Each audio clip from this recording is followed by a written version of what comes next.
But now the other topic I guess we can go down, which is one that it's funny how the media works. It's a story, not a story, but the Jets may or may not be shopping Marcus Maye. The same rumor that came around last year during the trade deadline is kind of resurfaced now.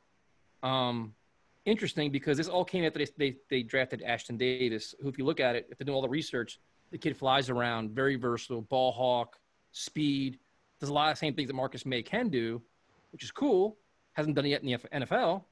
So Marcus Maye's in the last year of his contract. So I guess the first thing for me is this story doesn't surprise me. If you put two and two together, you can see why this could be a story. And you don't need to be – I mean, we can make the story up ourselves. And, hey, the Jets want to trade him because now they have Ashton Davis. But in so many ways, it doesn't make any sense to me, dude. Like, this makes no sense to me. Because it doesn't – well, you go. I agree with you, but just to play devil's advocate, he's a little bit older for a rookie, 27 years old. Not that you can't sign him for 3-4 years and he'll still be, 31 at the end of that contract, which is perfectly fine for a safety. But you're going to invest a lot of money in Jamal Adams, which people say, oh, you can't do that. But again, we have $110 million or something like that. So I can't really think of a reason why you would want to trade him before you at least see what Ashton Davis is going to actually be on the football field. And even still, you drafted him and Adams together. Why not keep that tandem together for the next, 8-9 years? You have the money to do it. Why not? That's the whole thing. It's like, and we can go step by step here because I got attacked on Twitter today, and I love to give my feedback now to all these haters on Twitter. First things first, the money. First of all, we don't know what his contract demands are. Going into this year, he's not playing at an all-pro level where he's going to warrant $15 million a year. Yeah. We have no idea what his contract demands are. That's the first thing. So we can't even assume that. We don't even know. Look at what we were talking about Jordan Jenkins making. We were saying, $8 to $10 to $12 million. He signed for $5 million 1 year. So we have no clue what Maye's going to make. If he gets hurt again this year, I mean, that's going to be 3 injuries he's had in 4 years. So, So the money demands, we have no idea. Second of all, you just said the same thing. We have nobody to pay but Adams and Darnold, which I know they're both very expensive. But dude, we have so much money. If you want to keep a player, you can afford him. Like we're not like broke. We're not bargain shopping. It's a young, not a young talent, but a good player that fits the defense. You know him well. He plays well with Adams. And if you have 3 safeties that are good, even better. It's a passing league.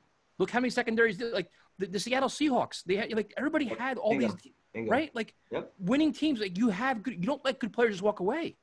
And Mike Florio on Pro Football Talk, he was even mentioning right now. Look at the free agents that are available. A lot of cornerbacks. There have been a run on teams signing safeties, versatile safeties that can cover, that can blitz. That's the way the game's moving. You've been mentioning this for a while now. So to get rid of 2 guys that you drafted, I don't know.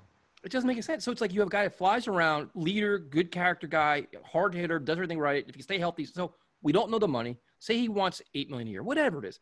We can afford him. Yep. So the financial thing, stop giving me his excuses about the money. It's not about the money.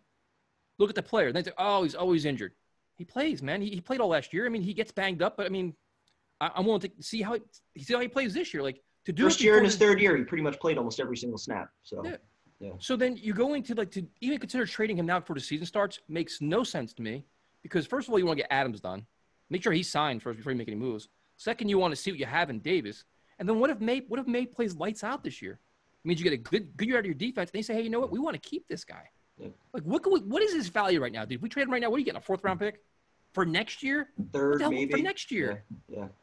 Let him play this year. Well, why not see what you have and enjoy it?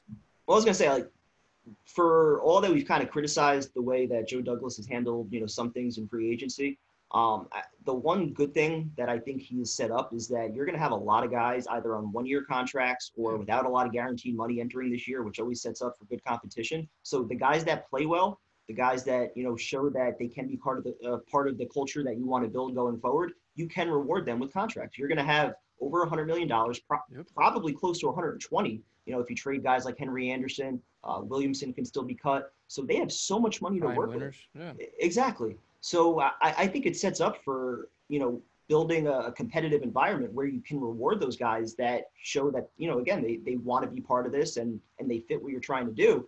The question is, are they actually going to pony up for guys that they didn't initially draft? You look at Robbie Anderson. That was more than affordable, 2 years, $20 million, yet they brought in Perriman. So you ask the same question, like Marcus Maye, do they want to pay 2 safeties? Is he somebody that, when Adam Gase came in last year, he wanted to trade him initially when he first got here. Which is crazy.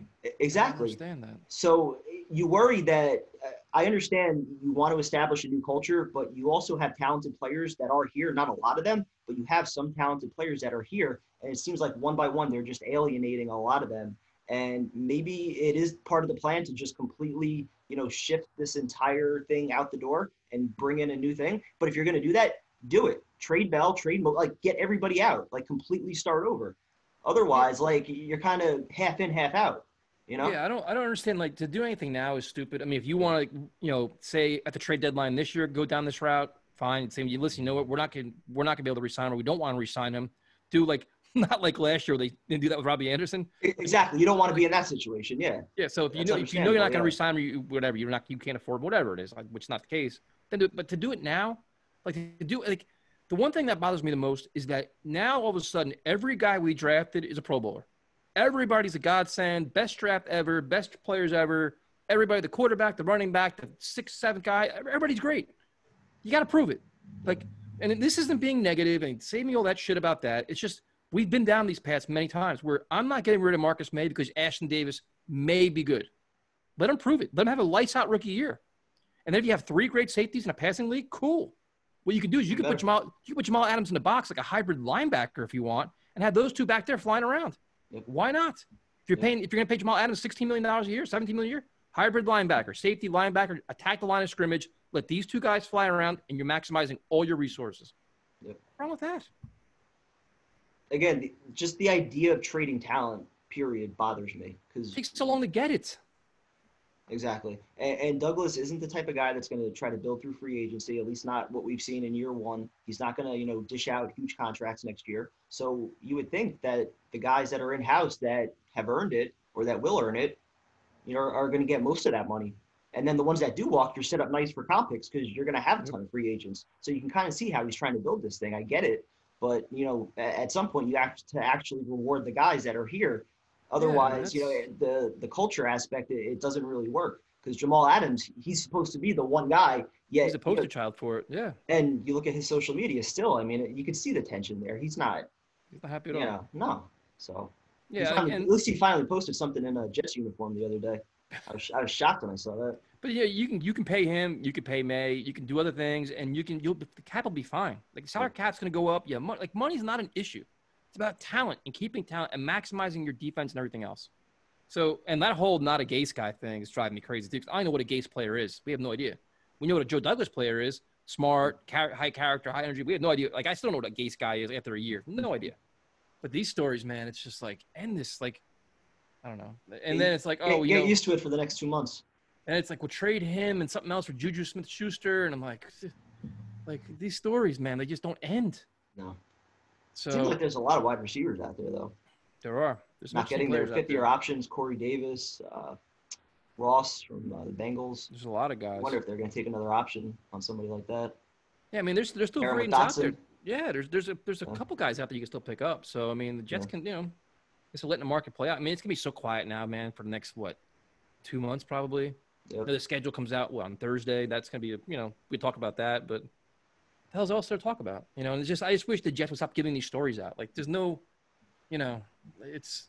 I know Manish has things like they have a responsibility to get their clicks and earn their paycheck, but at some point, I was gonna say, you can almost sense that they were kind of pissed that this one leaked this morning with the fact that, just an hour ago they already sent out an article kind of contradicting it. So yeah, it's gonna be interesting. So I guess the one thing I wanted to ask you, because a lot of people ask me this question is, are the Jets much better than they were last year? Like, how much better are they? And I mean, and like I always get labeled as that negative old Jets fan that never has anything good to say because I'm trying to be like objective about things. Good, that's where I come in.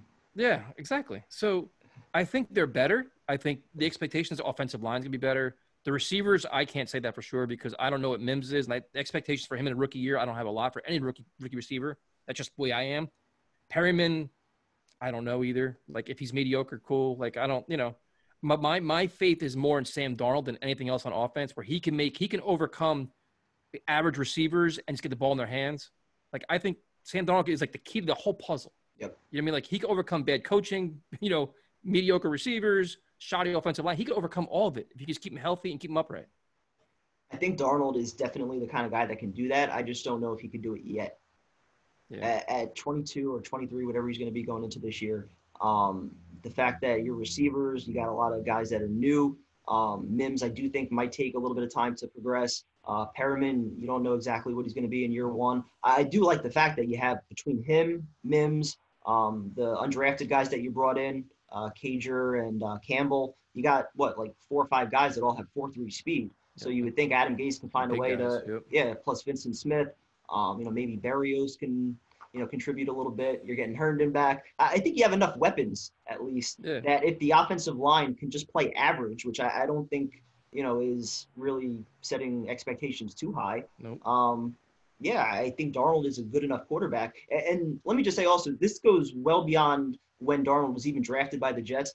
I felt, going back to his days at USC, and I'm not even a USC fan, that he was going to be like a top 5 quarterback in the NFL. Yeah. Like you watch some of his games. I remember Francesa doing shows comparing him to Andrew Luck. Like you watch some of his games in the pocket, the way he moves. Dan Orlovsky's still saying it. He's got that ability. Yep. And it's funny. Like you see some of the throws that he makes that are very comparable to like Pat Mahomes, where his feet aren't set. And when he makes it, it's great. Everyone loves it. But when he throws the interception or, the pass goes out of bounds, whatever, that's where we rip him. And, we say, oh, he's got to work on the mechanics. His footwork is all messed up. Like, that's just part of his game that I personally like. He's got that little bit of, gunslinger, Brett Favre to him, Aaron Rodgers. He can make things happen like a magician. Right. I want him to, keep kind of growing like that. I don't know if Adam Gase can get the most out of him. But, yeah, I hope, he can take, a step forward this year as far as just being a leader and, really taking more of it just on his shoulders and, just kind of owning this offense on his own. Yeah, I mean, if he does that, I think the Jets are going to be a good team. Yeah. That's it. Like, I think they're better if he plays better. I think the offensive line is like – it's hard to sell me a lot of this stuff because there's just so many players that are journeymen or average guys that we're saying, they're going to be Pro Bowlers in this system. They're great. Everybody's great right now. We're in that time of year where everybody loves everything and it's a big lug fest. But then you got to look at it more realistic where we say, listen, there's a lot of moving pieces here. Some guys may improve. Some guys could play worse than they played last year, which always happens too, where some guys like Henry Anderson, we thought was, oh my God, he's going to be a beast. Doesn't play as well as he wants. But then Nathan Shepard emerges. So it's like there's always a checks and balances with things. Mm-hmm. But I think they're better with Sam. It all falls on Sam for me, dude. If he just goes where we think he can go, this team will be significantly better. And the defense will hold their own. I think defense will actually be worse than they were last year. But I think it's just because of the level of competition. And I'm not sold in the corner still, but I've been wrong a million times before. But I think we're going to go as Sam goes. That's just I think he has the ability to do it. I think he's now – the excuses are gone, dude. Like, you just got to get him to do it now.